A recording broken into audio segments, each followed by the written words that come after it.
اعوذ باللہ من الشیطان الرجیم، بسم اللہ الرحمن الرحیم۔ قربانی کا گوشت غریبوں میں تقسیم نہ کرنے کا حکم۔ سوال: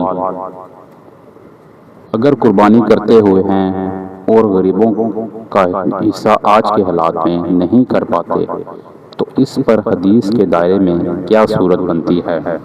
جواب: اگر کوئی شخص عیالدار ہو اور صاحب اوساط نہ ہو تو اس کے لیے بہتر یہی ہے کہ قربانی کا گوشت تقسیم نہ کرے بلکہ اپنے گھر والوں کے لیے رکھے اور انہی پر خرچ کرے۔ البتہ مالدار اور صاحب اوساط شخص کے لیے بہتر یہ ہے کہ قربانی کا گوشت کے 3 حصے کر کے ایک حصہ صدقے میں دے، ایک حصہ رشتہ داروں میں اور دوست احباب میں بانٹ دے یا دعوت میں کھلا دے اور ایک حصہ اپنے کھانے کے لیے محفوظ رکھے۔ اور اگر کوئی سارا گوشت صدقہ کر دے یا سارا اپنے پاس رکھ لے تو یہ بھی جائز ہے۔ لہذا اپنے حالات کو دیکھتے ہوئے اگر کوئی شخص غریبوں میں گوشت تقسیم نہ کرے تو شرعاً کوئی حرج نہیں۔ بخاری شریف۔